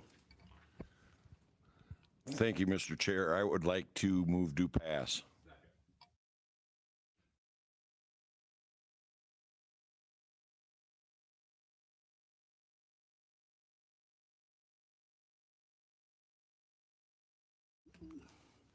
It's always good to have a little help, right?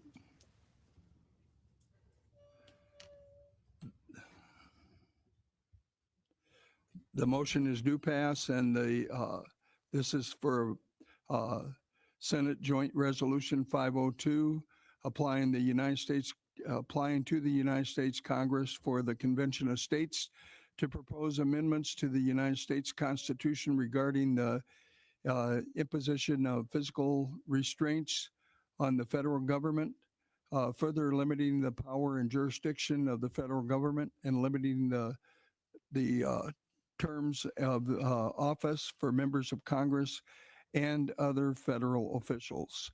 And any comment on your motion? No, sir.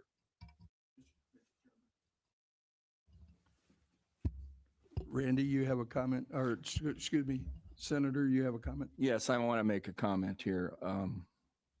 First of all, I feel the Constitution is a very sacred document.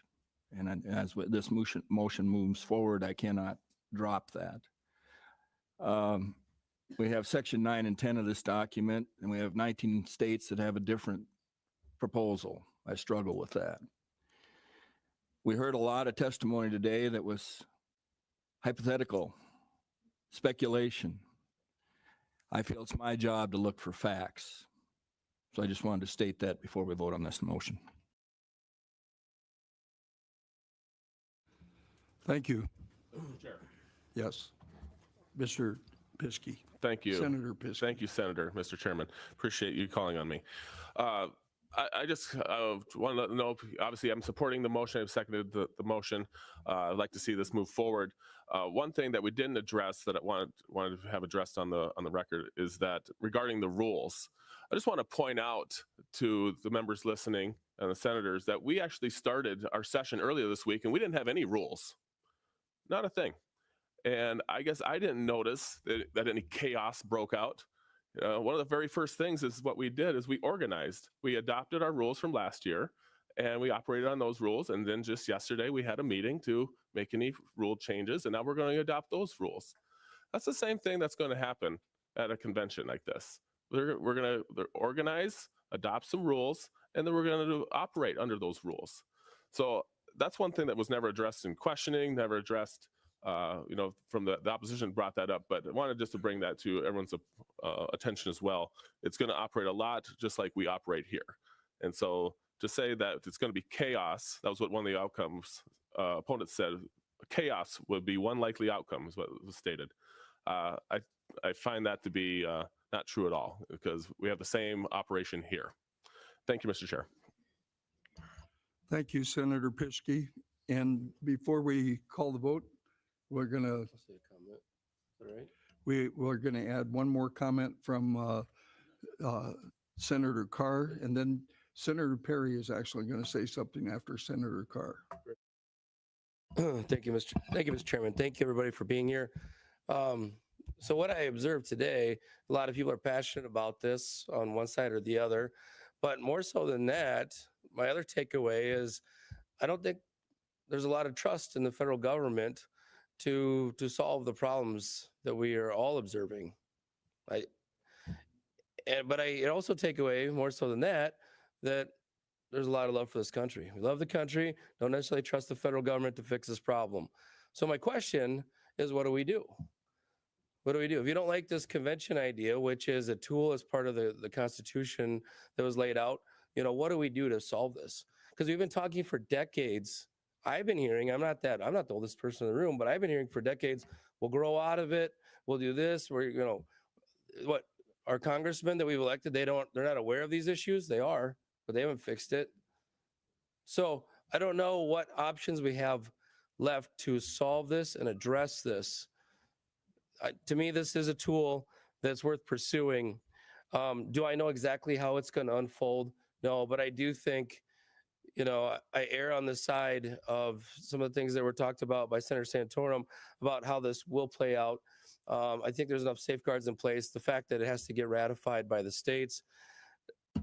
I think we're at a point where we're in the red zone. There should be alarms going off here for everybody in the country going, guys, we are amassing a huge amount of debt at a rapid rate.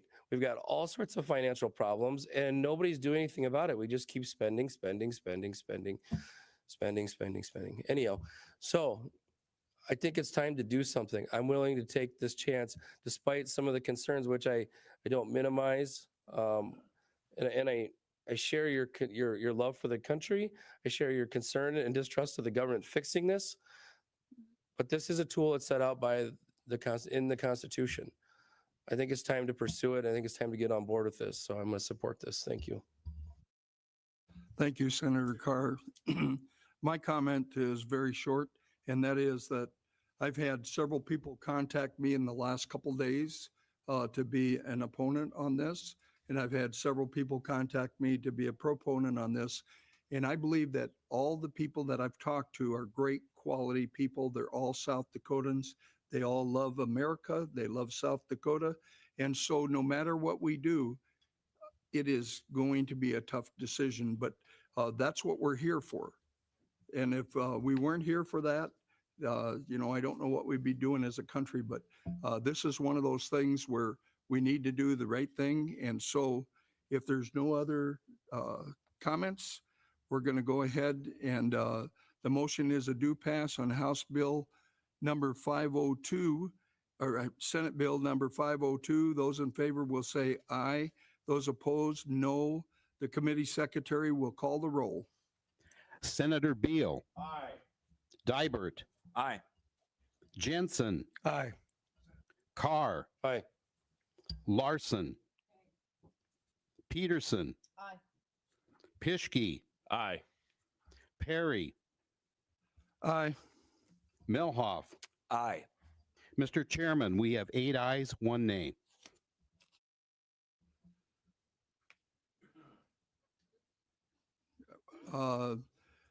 Senate Bill 502 goes to the floor with the due pass recommendation.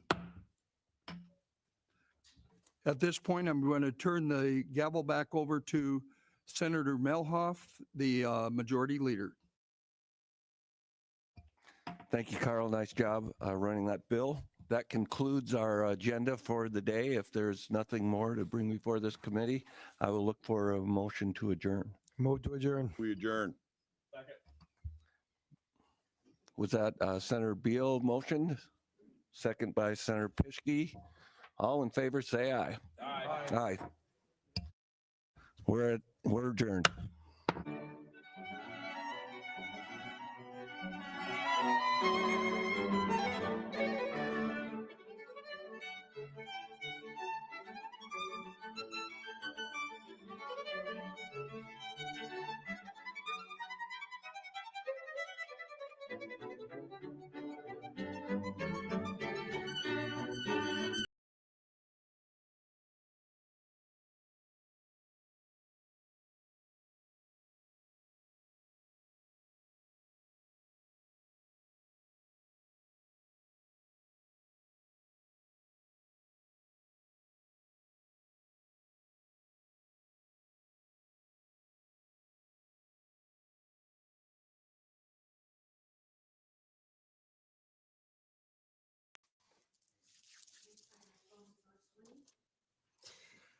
Well, that's exciting. You've been watching the hearing from the South Dakota Senate Government Affairs, our Committee on State Affairs, and they've been doing a hearing on our application there in South Dakota. That's SJR 502. I'm Mark Meckler. I'm the president of Convention of States. Normally here on COS Live, after a hearing like that or during a hearing like that, you'd be sitting with Rita Peters, who is our Director of Legislative Affairs. She had some meetings in Washington, D.C. today, so she wasn't available. You'd also have Andrew Lush, who is one of our regional directors. He's out on the road. So you're stuck with me, man. And I got to say, what a difference a year makes. Absolutely incredible watching this. There's some things I just want to point out. And first of all, I'll just give you the results. The results were fantastic. 8-1 in favor of SJR 502 getting what's called a due pass recommendation. That will now go to the floor in the South Dakota Senate. And I'm really excited about this. Having been there many, many years, we've been running it 10 years now in South Dakota, showing you never give up hope. Running it 10 years. And usually what happened on this committee is we would think maybe we have the votes. We're close to having the votes. And then what happens is we would have leadership stuff us in the box. And that's literally what happened. The legislature changed over this year. Our folks, people who support Convention of States, are now in leadership. I believe we always had the votes on the floor, and often we had the votes on the committee, but the leadership of the committee would step in the way. And this is kind of tyranny that we see even at the state level sometimes, where you have individuals who exert their will on the legislature beyond the will of the legislature more broadly. So I'm super excited. You got to witness that. You saw SJR 502 pass on a due pass recommendation out of the State Affairs Committee. Really exciting stuff. 8-1. That's a huge vote. I know shortly we're expecting Deanna Beckett, and she's our regional director with Convention of States Action there. She'll be joining us for a short interview because she was there in person. This resolution was introduced by Senator Mehlhaff.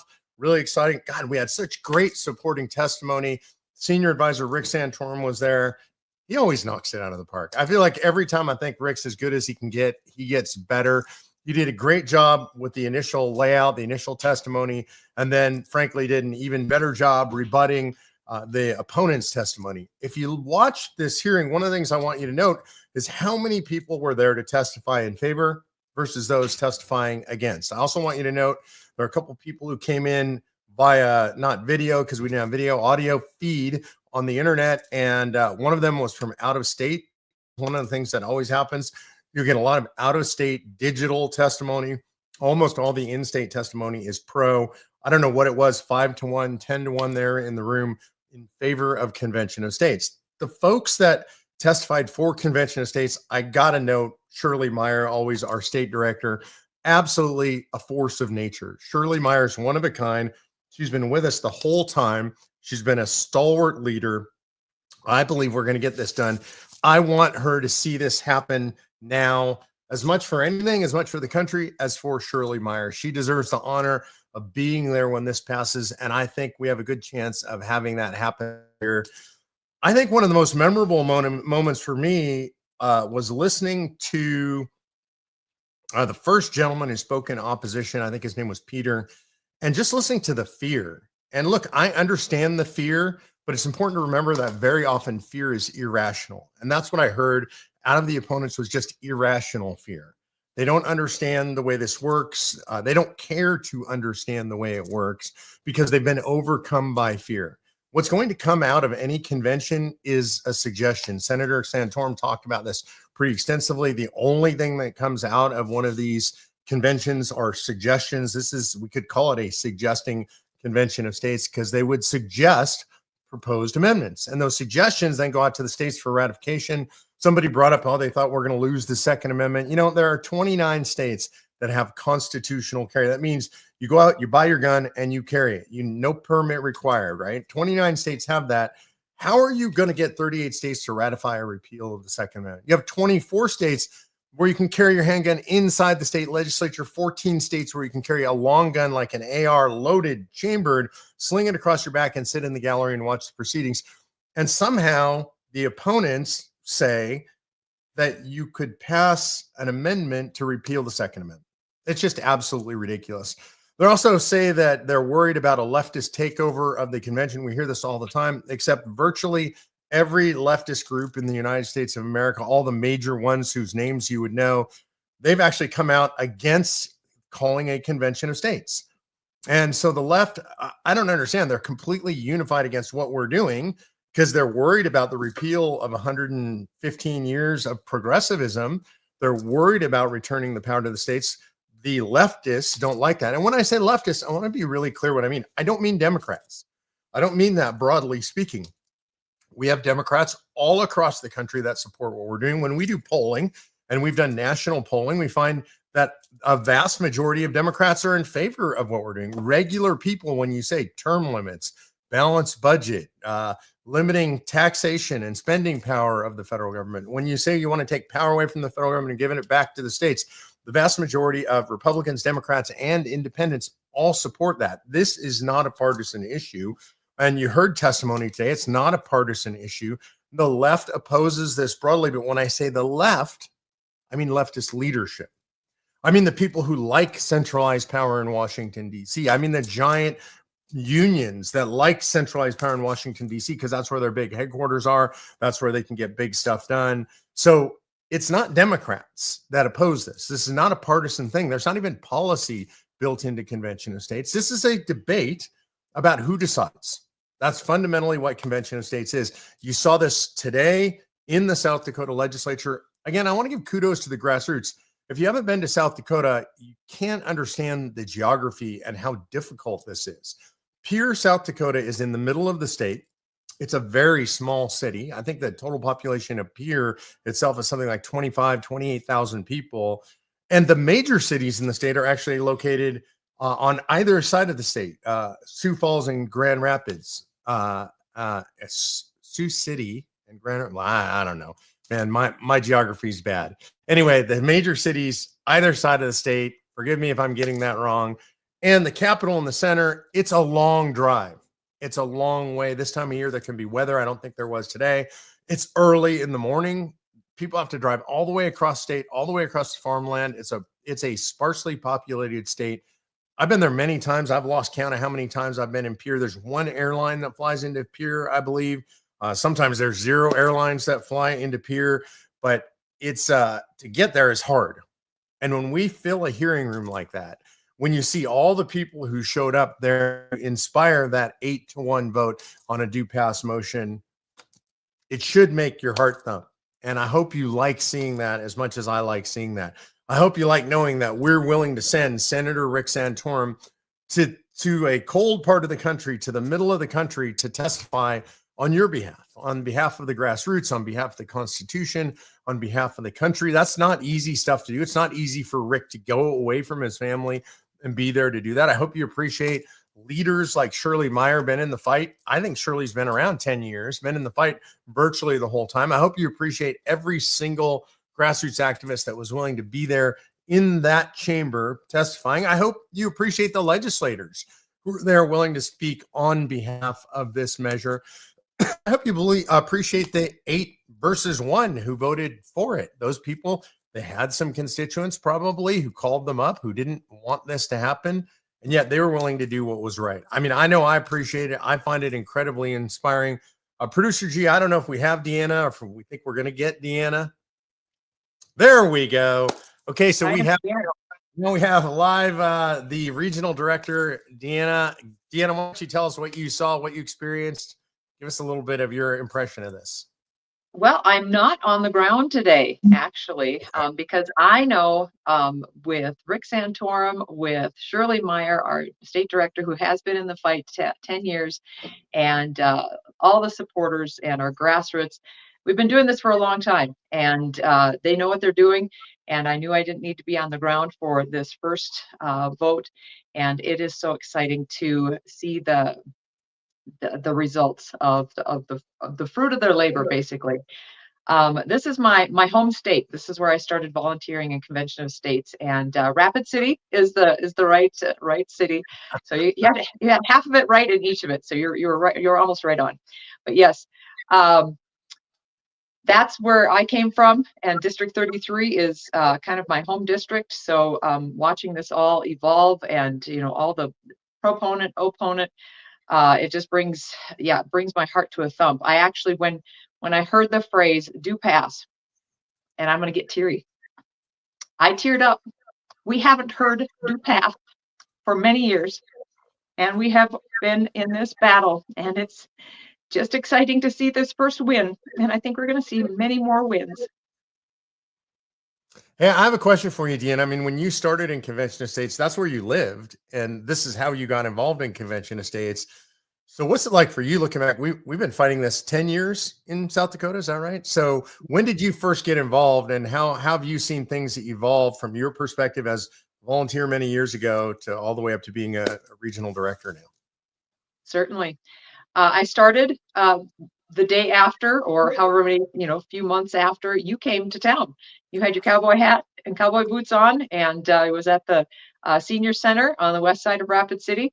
And it was quite a crowd. And what's funny is my husband said, I want to go see, and I can't remember the gentleman's name. We were going to go see a radio person. And then all of a sudden you got up and we went, who's this guy? And we signed the petition. I don't even think we had Dave Schneider as our regional director at that time. I think we were in kind of a limbo, but we signed the petition, checked the box to get involved.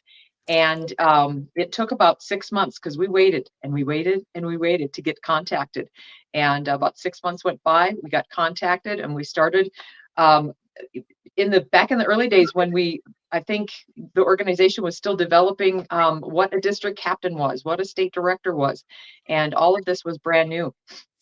And so we volunteered as a duo district captain, my husband and I, and held meetings, did different events, did fairs. We went to testify from day one. And so I think either 7 or 8 years in a row, we went to testify, got up early in the morning. I remember leaving at 3 in the morning one time to drive from Rapid City to Pierre in the dark, in the snow. And we've even done a remote testimony when that evolved. And we're excited to have that as a part of that technology. And then I came on staff in 21. and came over to be my regional director's assistant. And my goal was not to become a regional director, but it just became what it was. And I'm just so excited to support all of our states and to be a support for the grassroots in South Dakota. Before we close out, one last thing. What would you want to say? You're not there on the ground, so you're not with those people. I know you love them. I know you know a lot of them personally. What do you want to say to them? Obviously, we're recording this. How would you close it out with them today? You've fought a long fight, and this is the year to step into victory. I think this is going to be the year. This is year 10. Sorry, I'm getting teary again. This is year 10, and this is the 100th legislative session for South Dakota. And I believe this is our year. So don't give up. Keep